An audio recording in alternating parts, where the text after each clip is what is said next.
The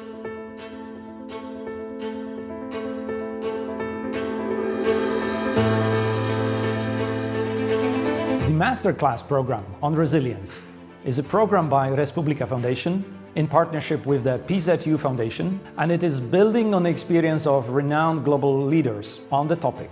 Elisabeth Braw from the Atlantic Council and Edward Lucas, former editor of The Economist, expert on security studies.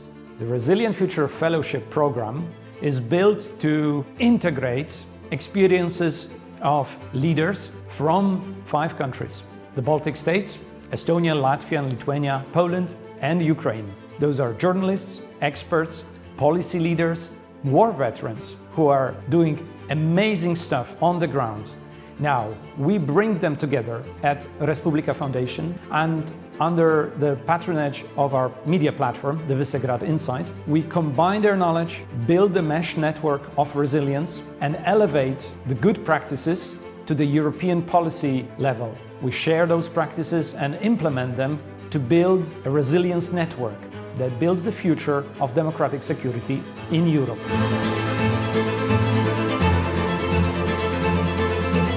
Why resilience is matter for Ukraine and for democracy. Basically, Ukraine now fighting not only for their land, but for the principle of democracy.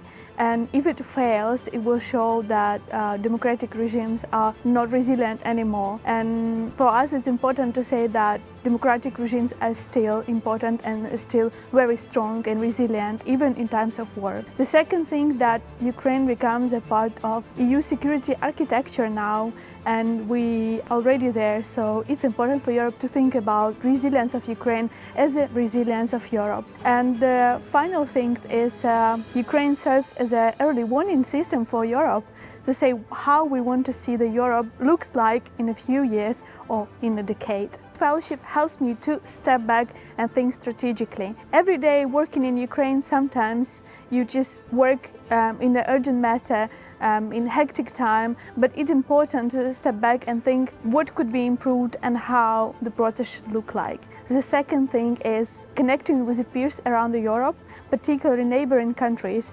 because resilience is not built solely under one country, but basically it's a cooperation. And I think that this program brings together the prosperous minds to connect together and to think how resilience should look like in Eastern Europe.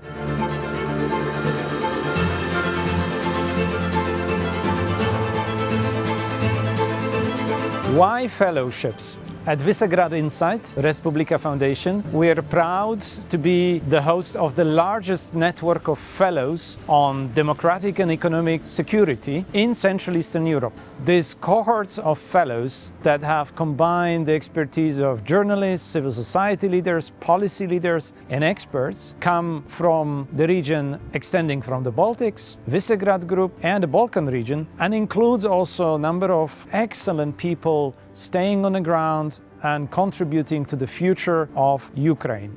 There are 60 people already or more at the fellowship programs who continue to feed Visegrad Insight analysis, expertise and leading on the opinion on democratic security and economic security. Resilient Future Fellowship, in partnership with the PZU Foundation, helps us to add 18 more excellent leaders coming from 5 countries, Baltic states, Poland and Ukraine, who bring in a special focus and attention on building resilience in times of crisis, resilience to the both natural and man-made military conflicts that are the reality of today's world. Together, we provide strategic foresight, horizon scanning, and actionable solutions to real-life and real-time policy and crisis situations in which those networks of brainpower, action-oriented leaders can deliver for both local communities and national constituencies all across European Union.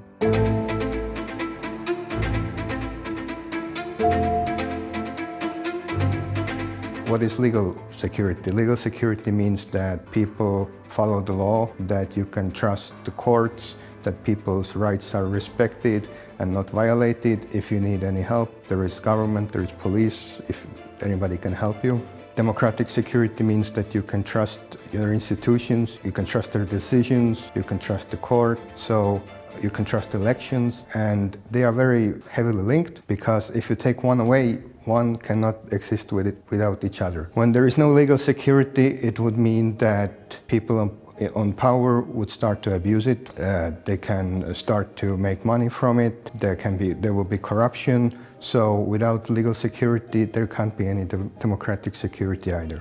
For me, democratic security means society's ability to remain free, open, and also perhaps self-correcting in situations when we fall under pressure. This pressure can be different. This can be a physical threat or informational confusion. And for me, I think it's especially important that we understand also how the younger generations deal with those kind of issues, because they communicate totally differently. Their informational patterns are totally different, and we have to understand how to also connect with those bubbles. And fellowships like this, for me, the importance is that they bring together people who share the same understanding about the problem, but bring different solutions or different angles to the table. So there is a kind of a cool mesh about all these issues.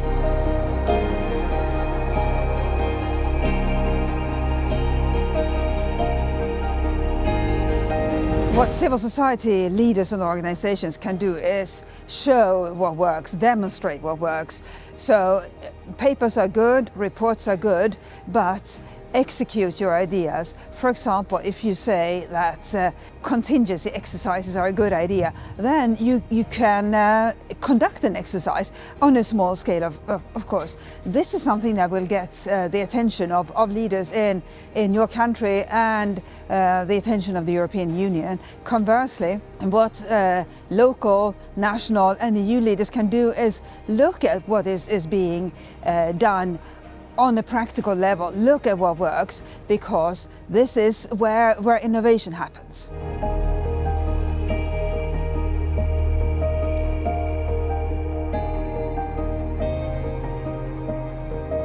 The countries that used to be part of the Soviet Empire see things that we in the West don't see. They understand things that we in the West don't understand, and they do things that we in the West don't do. The centre of gravity, the centre of leadership in Europe is shifting to the countries of Central and Eastern Europe, and not before time. You guys warned us, we didn't listen. And programmes like this, the Resilient Futures Fellowship, are absolutely vital for networking, for concentrating the expertise, and please get the message across to the old, sleepy West. We really need to hear it.